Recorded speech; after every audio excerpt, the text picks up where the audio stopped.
Hindi sumipot sila Ramil sa barangay, nandun sila. Ni Dave kasama ang DSWD at mga pulis. Bakit? Natakot sila? Negative. Sa barangay, nandun sila. Ni Dave kasama ang DSWD at mga pulis. Bakit? Natakot sila? Negative. Sinasabi daw po nung nila na nagpunta po sila dito kasama po yung DSWD tsaka police. May kasama daw po silang police. Wala po. Wala ko na ano rito. Kasi kahapon nandito ako umaga ng hapon. Yeah. Wala.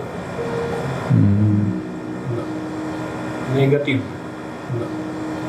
Negative. Yeah po. So yun, wala namang katekram.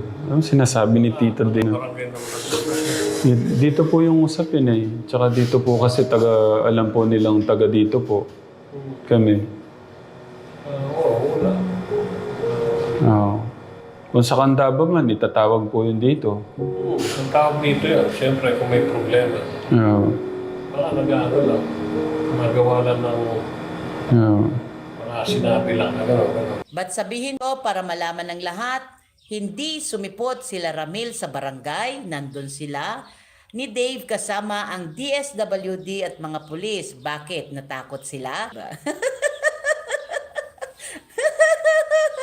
Mapaniki Candaba para kung pag-usapan ang dapat pag-usapan sana, para malagyan na ng tuldok ang lahat. Di po ba? Kaso, hindi naman po sila humarap. Yun. Tao po. Magandang tanghali po. Sir, pwede yung magtanong, sir?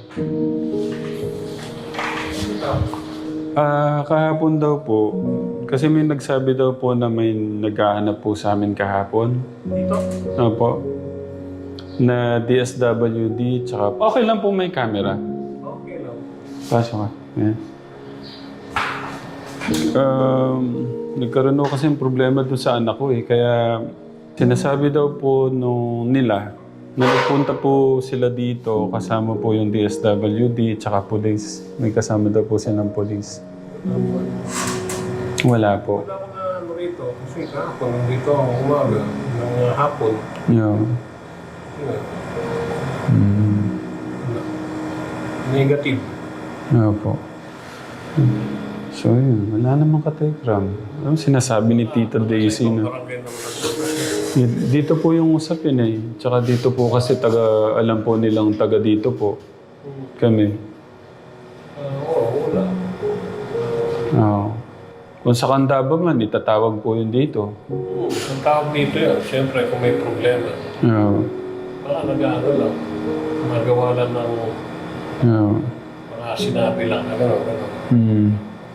Inaano po kasi. So, yun.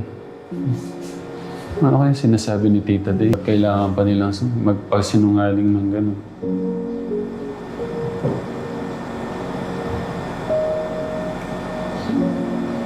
Talagang ito sila pinawanan ko yun.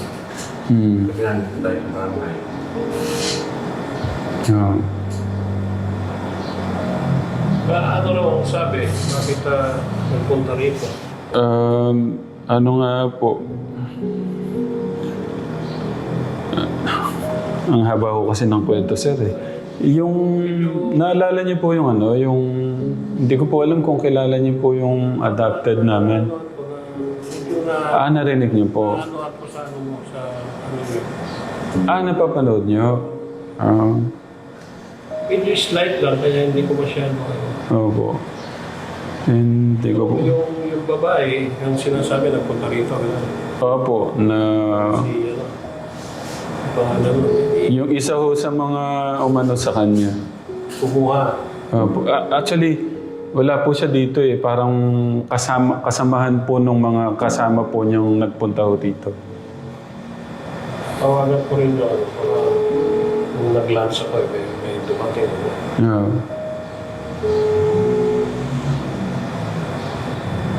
Kaya pagka gano'n, tatawag sa akin nung kaya may dumating. Yeah. Ang kausap po natin ngayon yung Barangay Secretary ng Mapanike, si Mr. Justado Bulaon po. Kahapon ba may dumating na mga taga-DSWD tsaka polis nung wala ako? Kasi siyang naiwan ko nun. Yeah. So, yun, kasi may ano rito, may roll down ng puno rito taga-DSWD tsaka polis. Kaya bine-verify mo kung baka nung kumain ako, dumating ka. Wala. Wala naman. Okay, thank you. Yan. Malinaw na walang dumating. Yeah po. Sir, thank you po ha. Salamat po.